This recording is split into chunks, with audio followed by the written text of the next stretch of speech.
it is time for another Grateful Gratitude episode. It's time for another episode of Grateful Gratitude with LoLo. And you're going to tell us the story of the man at the cemetery today. Yeah, so this was pretty powerful. That's my new word, powerful, because that's how some of these experiences are feeling to me right now. So not to get into all the details that lead up to the story, let me simplify it and say that I was coming up Highway 75. And if you're anywhere in Texas, you probably know Highway 75. It's anyhow, I was going up 75 because Life Path, Life Path bought a whole bunch of hearts for me to give to one of their departments for Valentine's Day. And I was headed up there to deliver them, and there was just a tugging at my heart that said, stop by the cemetery before you go to Life Path. And I thought, okay, your dad needs a cross on his grave, because my dad didn't have his headstone, and I have these little soapstone crosses.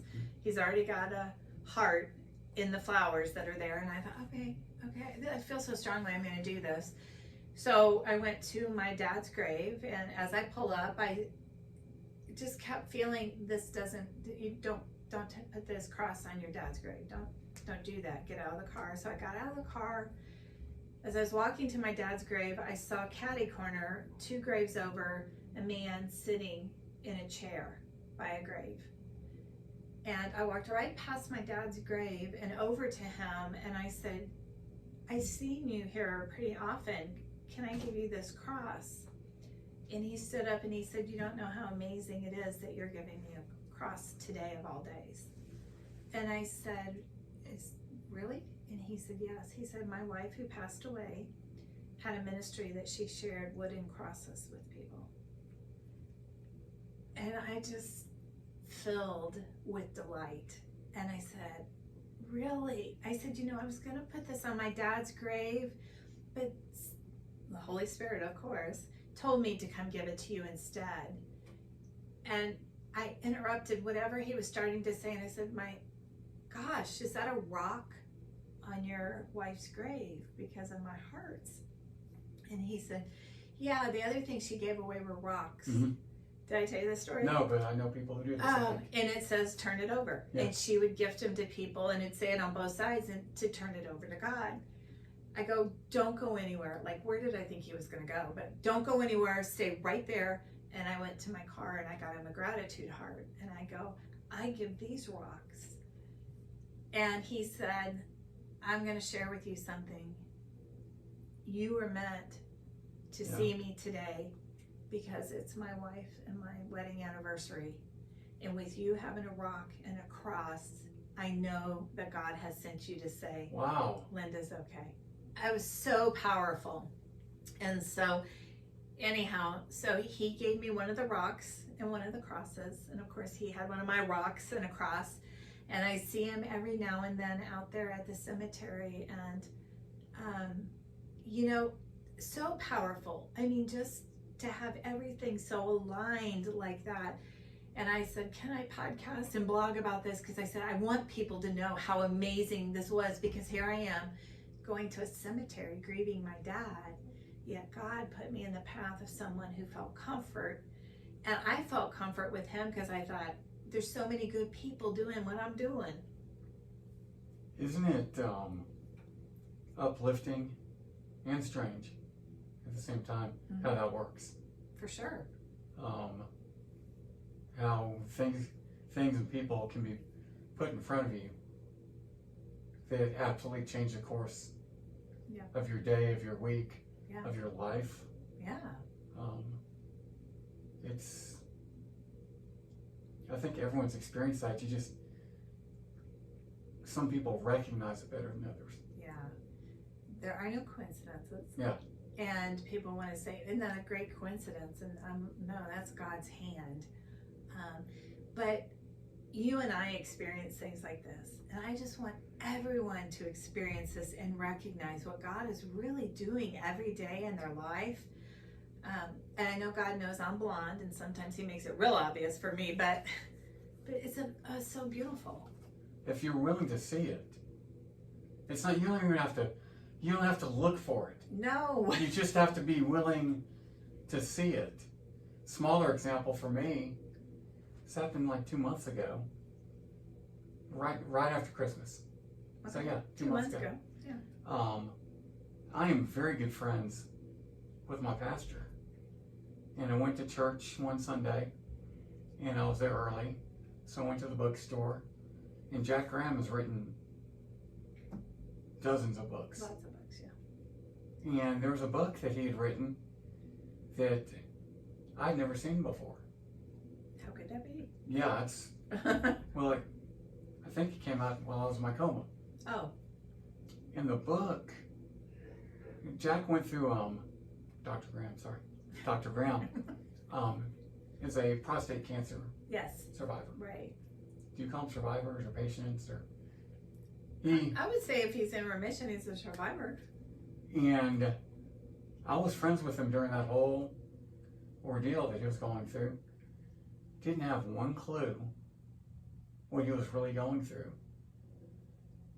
The book that he wrote was about how that impacted him and the struggles that he was having. Mm-hmm. And it just so happened that the morning that I went to church that morning, I was having a woe is me morning, which once again does not happen that often. Right.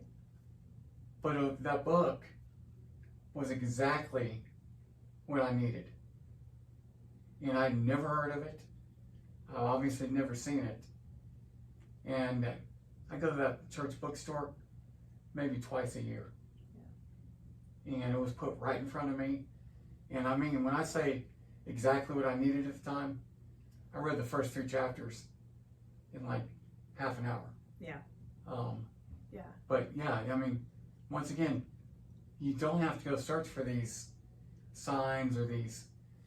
Just be willing to open your eyes and let them happen. And just to tell another quick story and try not to run too long, but this just recently happened with my mom too, a different type of thing. So my mom was very defined about, since she's lost my dad, that she wanted to find a woman counselor who had also lost a husband, and if they lost it through pancreatic cancer would be even better. And I kind of said, Mom, don't put so many parameters on yourself that you're not going to get what you're looking for. So she is texting me one night. I go to bed early because I get up early, and she said, did you read the email I sent you? And I went to my email, and I'm like, I don't have an email from you. She goes, I sent it. And I said, I don't have anything. She just kept saying, go read your email. I said, would you just call me?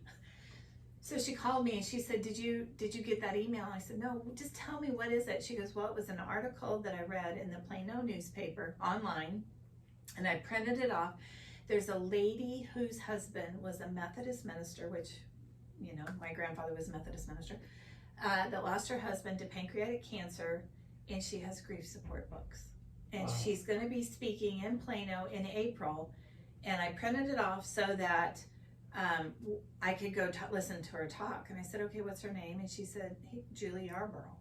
I said, oh, okay. And she said she's got a website, you can go see the books. Well, long and short of this is I went to the website and I said, oh, I'm going to do grief support. She's got materials that she'll give you. And anyhow, long and short of it is her website wasn't working. So I emailed her and I said, this is a really strange story, but my mom's going to come see you speak, and I'd like to do some grief support here. So she goes, I'm going to send you some books. And I said, okay, great. My mom then proceeds to tell me the next day that she went back to look at the date, to put it on her calendar and make the reservation to hear her speak at this church. And she said it happened a year ago. She said it was April of 21, not 22. And she said, I can't find the article online anymore. And she said, but I printed it, so I have proof. Mm-hmm. Amazing story, because my mom said, you know, God wanted to put this person in my life. Well, when I reached out to Julie, she was so kind and knew my mom was suffering. She actually met us for lunch. She gave me lots of grief support books to share with others. And the weirdest thing of all is a printout copy of of that article from the Plano newspaper online was on top of my printer. And I said to my mom, I said, do you still have your copy? Did I somehow get your copy? And she said, no, I have my copy. She said, I just kept it because of what happened. And I said, how in the world did I get a copy of it then? And we can't explain it. But to me, it's another way that God said, I'm going to put Julie in your mom's life because of the similarities that your mom is requesting. And I'm going to put her in your life because she's going to help support your grief ministry. That is strange. I'm just going to say, if something like this happens to you, attribute it to God, because Satan wouldn't have done that. True. So anyhow, so that's 3 stories there of how great God is and how God will put people in your life and experiences that you need, and just be willing. Open up, open that heart. So until next time, thanks so much, guys, for watching.